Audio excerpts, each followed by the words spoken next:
రాజకీయ పార్టీలు ప్రజల సమస్యలపై పోరాడి వారి మద్దతును కూడగట్టుకోవాలని ప్రయత్నిస్తుంటాయి. అధికార పార్టీ వైఫల్యాలను ఎత్తి చూపుతూ ప్రజల తరఫున నిలబడి ప్రభుత్వానికి ప్రత్యామ్నాయమేనని నిరూపించుకునేందుకు ప్రతిపక్షాలు ఉద్యమాలు చేస్తాయి. కానీ ఆంధ్రప్రదేశ్లో వైసీపీ చేపట్టిన మెగా డిఎస్సి 2025 ఆందోళన తీరు మాత్రం ఇప్పుడు ఆ పార్టీకి భిన్నమైన ఫలితాన్ని ఇస్తోందన్న చర్చ రాజకీయ వర్గాల్లో మొదలైంది.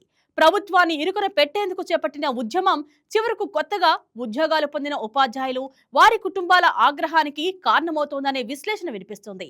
డిఎస్సి నియామకాల ప్రక్రియలో అక్రమాలు జరిగాయని ఆరోపిస్తూ వైసీపీ పలు నిరసనలు, ర్యాలీలు, ధర్నాలు నిర్వహించింది. ఉద్యోగాల కోసం ఎదురు చూస్తున్న నిరుద్యోగుల సమస్యను రాజకీయంగా మలుచుకుని ప్రభుత్వంపై ఒత్తిడి తీసుకురావాలన్నది ఆ పార్టీ వ్యూహంగా కనిపించింది. అయితే ఈ ప్రయత్నం అనుకున్న స్థాయిలో ప్రజల్లో స్పందనను రాబట్టలేకపోయిందని రాజకీయ పరిశీలకులు చెబుతున్నారు.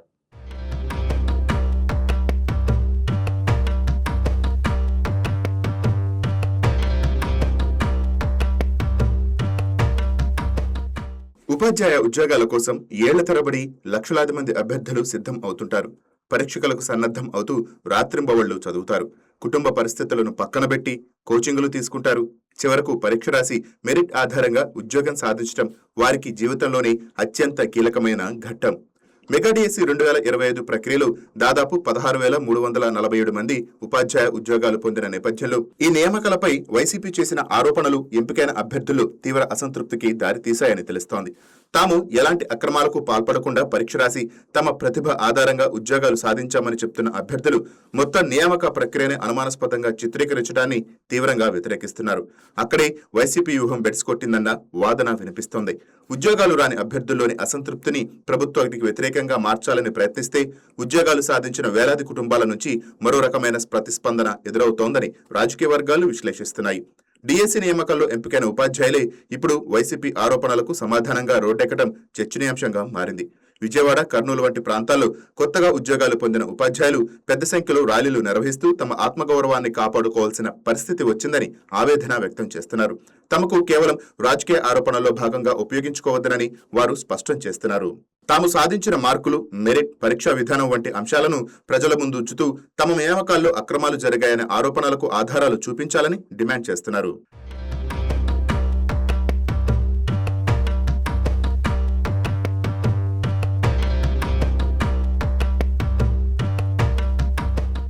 సెలవు రోజుల్లో ఉపాధ్యాయులు వారి కుటుంబ సభ్యులు ఒకే చోట చేరి ర్యాలీలు నిర్వహించడం, సోషల్ మీడియా వేదికగా తమ విజయ ప్రస్థానాన్ని వివరించడం వైసీపీకి కొత్త సమస్యగా మారిందన్న అభిప్రాయం వ్యక్తం అవుతోంది. ప్రభుత్వం చేసిన నియామకాలపై ప్రతిపక్షం ప్రశ్నలు లేవనెత్తితే వాటికి ప్రభుత్వం సమాధానం చెప్పడం సహజం. కానీ ఉద్యోగాలు పొందిన వారి ప్రతిపక్ష ఆరోపణలు ఖండించేందుకు ముందుకు రావడం మాత్రం రాజకీయంగా ఆసక్తికర పరిణామంగా మారింది. డిఎస్సి నియామకాలపై వైసీపీ చేస్తున్న విమర్శల్లో అక్రమాలు, స్కామ్ వంటి పదాలు ఉపయోగించడం ఎంపికైన ఉపాధ్యాయుల్లో మరింత ఆగ్రహానికి కారణం అవుతోందన్న చర్చ ఉంది. ఏళ్ల తరబడి చేసిన కష్టాన్ని, తమ ప్రతిభకు ఒక రాజకీయ ఆరోపణతో కొట్టిపారేస్తున్నారని వారు భావిస్తున్నారు.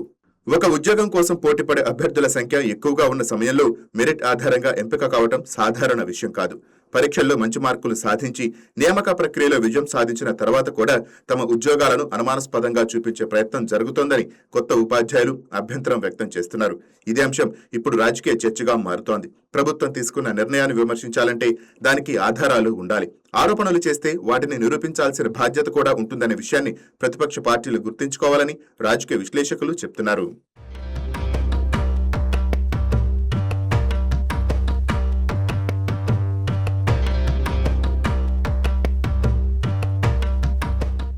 ప్రభుత్వంపై వ్యతిరేకతను పెంచేందుకు చేపట్టిన ఉద్యమం చివరకు ఒక వర్గాన్ని పార్టీకి దూరం చేసే పరిస్థితి తెచ్చిందా అన్న ప్రశ్న ఇప్పుడు వైసీపీలోనూ చర్చకు వస్తుంది.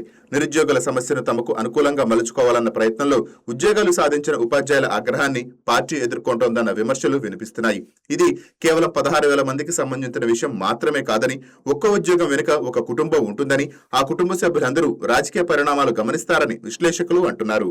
ఒక ఉద్యోగం రావడం అంటే ఆ కుటుంబానికి ఆర్థిక భద్రత, సామాజిక గౌరవం, భవిష్యత్తుపై నమ్మకం ఏర్పడటం. అలాంటి సమయంలో తమ ఉద్యోగాలను అవమానించే రాజకీయ ప్రచారం సహజంగానే ప్రతికూల స్పందనకు దారితీసే అవకాశం ఉంది.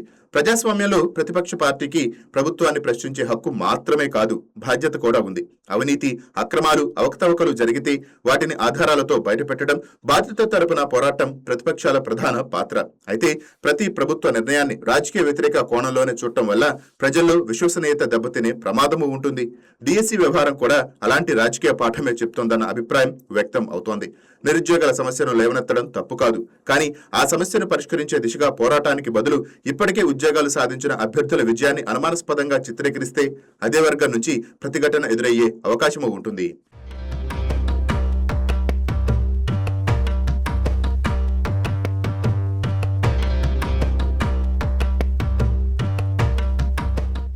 ఇప్పటికే కొత్త ఉపాధ్యాయులు తమ నిరసనలను సోషల్ మీడియా ర్యాలీల రూపంలో వ్యక్తం చేస్తున్నారు. భవిష్యత్తులో ఈ నిరసనలు మరింత విస్తరిస్తాయా, లేక రాజకీయ వివాదం ఇక్కడితో ముగుస్తుందా అన్నది చూడాల్సి ఉంది. అయితే ఒక విషయం మాత్రం స్పష్టంగా కనిపిస్తోంది. డిఎస్సి నియామకాలను కేంద్రంగా చేసుకుని వైసీపీ చేపట్టిన రాజకీయ పోరాటం ఆ పార్టీ ఆశించిన స్థాయిలో ప్రభుత్వ వ్యతిరేకతను పెంచకపోగా ఉద్యోగాలు పొందిన ఉపాధ్యాయుల్లోనే అసంతృప్తి రేకెత్తించిందన్న వాదన బలపడుతోంది. ప్రజా సమస్యలపై పోరాటం రాజకీయ పార్టీల బాధ్యత, కానీ ఆ పోరాటం ప్రజలకు ఎంతవరకు ఉపయోగపడుతుంది, ఎవరికి న్యాయం జరుగుతోంది, ఎవరిని నొప్పిస్తోంది అన్నది కూడా రాజకీయ పార్టీలు ఆలోచించాల్సిందే. డిఎస్సి వ్యవహారం వైసీపీకి అలాంటి ఒక కీలక రాజకీయ పరీక్షగా మారిందనే చర్చ ఇప్పుడు ఏపీ రాజకీయాల్లో ఆసక్తిని రేపుతోంది.